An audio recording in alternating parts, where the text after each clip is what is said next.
हमारे कायद जब हज़रत जनाब सिद्दीक़ अकबर की बात शुरू करते तो वो यहाँ से शुरू करते कि हुज़ूर ने पूछा, ए सिद्दीक़ अतज़कुरु यौम यौमिन, क्या तुम्हें वो दिन वाला दिन याद है? हज़रत सिद्दीक़ अकबर ने अर्ज़ की, या रसूलल्लाह वो दिन वाला दिन, वो वाला दिन मेरे आका ने फरमाया जब मेरे रब ने कहा अलस्तु बिरब्बिकुम, क्या सिद्दीक़ तुम्हें वो दिन वाला दिन याद है?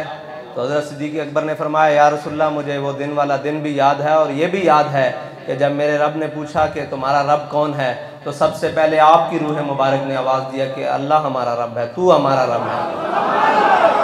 वो सिद्दीक़ अकबर हमारे कायद फरमाते थे जिन्हें आलम अरवा से लेके आलम बरज़ख तक हुजूर के साथ हैं से। आज भी सिद्दीक़ का वो मकाम है। आप पढ़ा करते थे, हाँ नाल हाँ ला के सवेंदा है वो इश्क वालियां नू देंदा इंज सिले। आज भी हज़रत सिद्दीक़ अकबर हुजूर के कदमों के साथ ऐसे जुड़ कर लेटे हुए हैं। वो सिद्दीक़ के जिनके कर्ज़े इस्लाम पर बाकी हैं। मेरे आका मौला ने फरमाया मैंने हर एक का कर्ज़ा उतार दिया, सिद्दीक़ का कर्ज़ा अभी इस्लाम पर बाकी है। वो सिद्दीक़ का कर्ज़ा कैसे उतरेगा? उससे पहले एक बात हज़रत उमर की। हज़रत उमर रज़ी अल्लाह ताला अन्हु फरमाया करते थे, फरमाते काश मैं उमर ना होता बल्कि वो सिद्दीक़ के सीने का एक बाल होता। ये बाल क्यों होता, ये तमन्ना क्यों थी, ज़रा सुनिएगा। मेरे आका और मौला ने फरमाया मैंने सारी उम्मत के सारे कर्ज़े उतार दिए, सिद्दीक़ का कर्ज़ा बाकी है। सिद्दीक़ का कर्ज़ा किस तरह उतरेगा? मेरे आका और मौला ने फरमाया क़यामत वाले दिन जब अल्लाह सारे अव्वलीन व आखिरीन को जमा कराएगा, अपना दीदार कराएगा, फिर फरमाएगा तुम सब चले जाओ।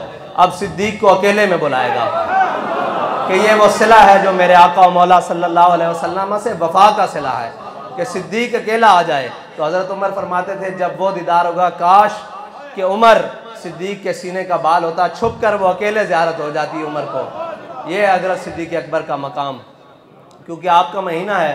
और आप फरमाते थे कि मुसलमानों के सियासी और रूहानी खलीफा बिला फसल जनाब सैयदना सिद्दीक़ अकबर फरमाते थे जड़ा इस लैंड तो उतरेगा ना वो साड़ी लैंड का नहीं, साड़ी लैंड इन बेतरतीब उत्ते तक हजूर तक जाती।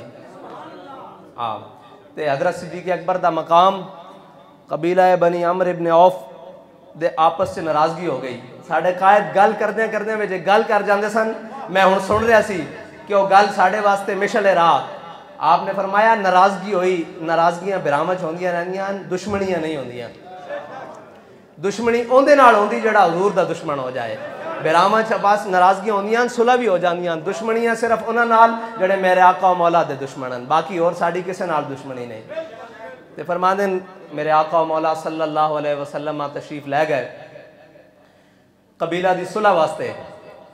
तो जदों मेरे आका मौला सल्लल्लाहु अलैहि वसल्लम तशरीफ लै गए तो नमाज असर का वक्त हो गया, मुअज्जिन ने अजान दी, जमात का वक्त हो गया। हज़रत सिद्दीक़ अकबर नूं सारे ने मिलकर मुतफक्कुन अलैह अगे कीता कि तुसी इमामत दे मुसल्ले ते खड़े हो। जदों हज़रत सिद्दीक़ अकबर नमाज वास्ते खड़े हो गए तो दौराने नमाज ए इमाम साहब दा मुसल्ला ते जदों मुक्तदी मेरे आका और मौला मुक्तदी बन के तो नहीं आए, इमाम बन के आए सारे दे, लेकिन उस दौरान मेरे आका और मौला नमाज पढ़ाने वास्ते तशरीफ ले आए। वक्त हो गया तो मेरे आका और मौला तशरीफ ले आए इस तरह, सहाबा कराम इधर मुँह करके नमाज पढ़ रहे हैं। तुम सोचो कि हजूर पिछों आए तो फिर सहाबा को किस तरह पता लगे हजूर आ गए। तो फिर साढ़े कायद पढ़ते सन, कूचा कूचा में महकती है यहाँ बुए कमीज़ और यूसुफिस्तान है हर गोशा के नाने अरब। साढ़े आका और मौला जितों गुजरे खुशबुओं के हुले उधरे, साढ़े सहाबा कराम को पता लग गया हजूर तशरीफ ले आए। मेरे आका और मौला नमाज वास्ते तशरीफ ले आए थे। सहाबा ने तस्फीक की थी, बाज़ कहते इस तरह और बाज़ कहते इस तरह इस तरह।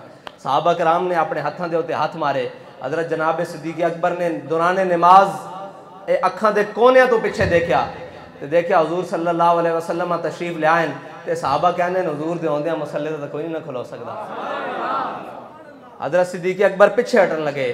हजूर ने फरमाया सिद्दीक़ खड़े रहो, नमाज मुकम्मल करो। हज़रत सिद्दीक़ अकबर ने नमाज मुकम्मल नहीं की थी बल्कि आप पीछे आ गया। हजूर ने नमाज मुकम्मल फरमाई। नमाज तो बाद हजूर ने फरमाया सिद्दीक़ जदों मैं तुहानू कहा सी कि तुसी मेरे मुसल्ले ते खड़े रहो तो तुसी क्यों नहीं नमाज मुकम्मल की थी। हज़रत सिद्दीक़ अकबर ने की फरमाया, फरमाया या रसूलल्लाह अबू कुहाफा दे पुत्र दी की जरूरत है कि तुहाडे मुसल्ले ते खड़े हो गए, तुहाडे अगे हो के जमात करावे। बस गुलाम दा एक अपने हबीब नाल अपने आका मौला नाल इस तरह इजहार करे कि वह सिद्दीक़ जिस ते कर्ज इस्लाम ते अज तक बाकी हैं, वो कहते हैं कि अबू कुहाफा दे पुत्र दी की जरूरत है कि हजूर दे अगे खड़े होकर जमात करावे। ए इस्लाम